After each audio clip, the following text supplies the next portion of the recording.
তোমরা সবাই এইচএসসি পরীক্ষায় অংশগ্রহণ করছো। তো এই জায়গায় তোমাদের পরীক্ষার খাতাগুলো কিভাবে কি দেখা হবে তা নিয়ে কিছু প্র্যাকটিক্যাল বিষয় আমি তোমাদেরকে পরীক্ষার খাতা দেখিয়ে তোমাদেরকে বুঝিয়ে দিব। পরীক্ষার খাতাগুলো দেখার নিয়মটা জানা তোমার জন্য অত্যন্ত জরুরি, কারণ তুমি যদি নিয়মগুলো জানো, যা দিয়েছো পরীক্ষায় সেগুলো বাদ বা সামনের পরীক্ষাগুলো ভালোটা রেজাল্ট করতে পারবা এবং অনেকে একটা ভুল ধারণা রয়েছে সে বিষয়গুলো এক্সপ্লেন হবে বা ক্লিয়ার হবে। আমরা বিভিন্ন শিক্ষকদের সাথে কথা বলেছি, তাদেরকে আমরা জানিয়েছিলাম যে সৃজনশীল খাতাগুলো তারা কিভাবে দেখে, ক কীভাবে দেখে, খ কীভাবে দেখে, গ কীভাবে দেখে, ঘ নম্বর কীভাবে দেখে, কত পৃষ্ঠা লিখলে তারা পারফেক্টলি নাম্বারটা প্রোভাইড করে। ঠিক আছে, এই বিষয়গুলো আর রয়েছে। তার সাথে এখানে গ্রেস নাম্বার দেওয়া হয় কিনা, 2-1 নম্বর বাড়িয়ে দেওয়ার কোনো সুযোগ রয়েছে কিনা সে বিষয়টা আমি বলবো। এটা একটা নমুনা সৃজনশীল বা নমুনা হচ্ছে যে তোমাদের হচ্ছে গিয়ে যে একটা পেপার, যেটার মধ্যে আমি তোমাদেরকে বিষয়টা বোঝাচ্ছি। বাট তোমাদের পরীক্ষার খাতাগুলো নর্মালি পরীক্ষার শিক্ষকদের কাছ থেকে বাইরে কেউ যায় না। যদি কেউ এটা নিয়ে ভিডিও করে দেন সেটা ইনলিগ্যাল। ঠিক আছে, তা আমি তোমাদেরকে আপাতত একটা ব্যাপার ক্লিয়ার করি যে একটা সৃজনশীলের শিক্ষক কীভাবে নম্বর দেয়। প্রথমত তুমি মাথায় রাখো যে এখানে তোমার এখানে ক নম্বরের ক্ষেত্রে অল টাইম শিক্ষক খেয়াল করে যে তোমাকে যেটা চেয়েছে, কারণ এখানে এক লাইনের অ্যান্সার, ঠিক আছে, যেটা চেয়েছে সেটা তুমি অ্যান্সার করেছো কিনা, ওই শব্দটা আছে কিনা, ওই উত্তরটা আছে কিনা। যদি প্রশ্নের উত্তরটা থাকে তাহলে সেখানে তুমি 1-1 পাবা, শিওর থাকো। 2 নম্বরের ক্ষেত্রে অনেকেই বলে যে 2 নম্বর এতখানি লিখতে হয়, 7-8 লাইন লিখতে হয়। একদমই তা না। 2 নম্বরে 2টা পার্ট থাকে, যেমন এখানে একটা পার্ট রেখেছে, ও এখানে একটা পার্ট রেখেছে, বাট এখানে শুধুমাত্র একটা জিনিসকে কি বলা হয়েছে যে বর্ণনা করতে বলেছে, ব্যাখ্যা করতে বলেছে। এই জায়গায় ও এইটুকু ব্যাখ্যা করেছে, শিক্ষক এখানে 2-2 ওকে দিবে, কারণ শিক্ষক এখানে পারফেক্ট নাম্বারটা পেয়েছে, পারফেক্ট অ্যান্সারটা পেয়েছে। এবার আসি আমরা গ নম্বর নিয়ে কথা বলতে। গ নম্বরের ক্ষেত্রে আমরা সবসময় জন্য বলি এখানে জ্ঞানমূলক, অনুধাবনমূলক এবং প্রয়োগমূলক 3টা পার্ট থাকবে। তো এখানে শিক্ষার্থী 3টা পার্টই রেখেছে।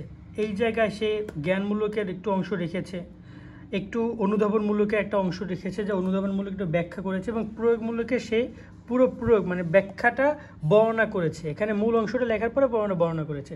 এখানেও শিক্ষক 3-3 তাকে দিতে বাধ্য। 3-3 এই প্রশ্নে শিক্ষক তাকে দিবে।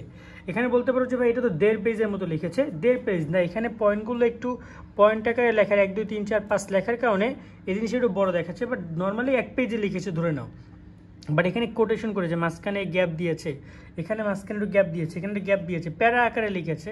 এটা পারফেক্ট একটা সৃজনশীল বলতে পারো। আর ঘ নম্বরের ক্ষেত্রে যদি আমরা বলি, ঘ নম্বরটা ও যতটুকু লিখেছে ততটুকু খুবই কম হয়েছে। এক্ষেত্রে ও জাস্ট হালকা একটু এক্সপ্লেন উঠেছে, উদ্দীপকের কোনো একটা বিষয়। এখানে প্রয়োগমূলক লিখেছে, এখানে উচ্চতর দক্ষতা লিখেছে, কিন্তু ও ক এবং খ এই দুইটা কিন্তু লেখে নাই। সো 4-এ এখানে সর্বোচ্চ 3 কিংবা 2 পাবে, অথবা 2ও পাইতে পারে যদি শিক্ষকের কাছে পছন্দ হয় খাতাটা। তো এই জায়গায় ওর আরেকটু লেখা উচিত ছিল, অন্তপক্ষে আরও হাফ পেজ যদি লিখতো তাহলে এখানে 4-এ 4 পেতো বা 3 পেতো, বাট এখন 2 অথবা 3 নম্বর পাবে, এরকমটাই বলতে পারছি। সো তোমাদের খাতাগুলো ঠিক পরীক্ষা এরকমভাবেই দেখবে। এখন একটা প্রশ্ন তোমরা করতে পারো যে ভাইয়া, যে আমাদের পরীক্ষার খাতায় দেখা গেল যে আমরা 2-1 নম্বরের কারণে পরীক্ষা ফেল করেছি, সেক্ষেত্রে আমাদের নাম্বার বাড়িয়ে দেবে কিনা। এই প্রশ্নের অ্যান্সারটা আমি তোমাদেরকে প্রথমত বলি, শোনো। নাম্বার বাড়িয়ে দেওয়ার ব্যাপারটা শিক্ষকদের হাতে নাই। শিক্ষকরা এই যে সৃজনশীল খাতাটা পেয়েছে, এই খাতাটা ধরে নাও 70 নম্বরের খাতা, ওকে। 70 নম্বরে তোমাকে পাস করার জন্য দরকার হবে 23। তো শিক্ষকের কাছে যদি তুমি 22 পাও অথবা 21 পাও, তখন শিক্ষক 1-2 মার্ক তোমাদেরকে বাড়ায় দিতে পারে। সেটা শিক্ষকের উপর ডিপেন্ড করে, ওইটা দেয়, শিক্ষকরা বাড়ায় দেয় যদি তুমি খাতার মধ্যে পর্যাপ্ত লিখে আসো। তো এই পয়েন্টে তোমাদেরকে একটা শিক্ষণীয় ব্যাপার যে তোমাদেরকে কোনো মার্ক ছেড়ে আসা যাবে না, তোমাদেরকে সেটা পরিপূর্ণ লিখে আসতে হবে। তোমরা মানে লাগলে একটু বড় করে লেখো, লাগলে একটু কম লেখো, তাও সর্বোচ্চ 7টা সৃজনশীলের 7টা, 5টা সৃজনশীলের 5টা তোমাকে অ্যান্সার করে আসতে হবে। কারণ লাস্টে যদি দেখা যায় যে তারা তোমাকে 2-এর জায়গায় 3 দিবে, ঠিক আছে, মার্ক 1 মার্ক বাড়াই দিবে, এখন তোমাকে তো একটু লেখা লাগবে, তাই না? মানে তোমার পর্যাপ্ত লেখা থাকতে হবে, তবেই না শিক্ষক বাড়াই দিতে পারবে সেখানে। এই বিষয়টাও তোমাদেরকে মাথায় রাখতে হবে। আরও একটা গুরুত্বপূর্ণ বিষয় হচ্ছে এই যে সৃজনশীলের ক্ষেত্রে শিক্ষক সবসময় যেন খাতা সহজ করে দেখে। দেখো কলেজে যেমন টিচাররা অনেক খাতা কঠিন করে দেখে, অনেক ধরনের মানে একটা প্যারা থাকে, কিন্তু বোর্ড পরীক্ষার ক্ষেত্রে শিক্ষকরা যথেষ্ট চেষ্টা করে উজাড় মনে দেখার।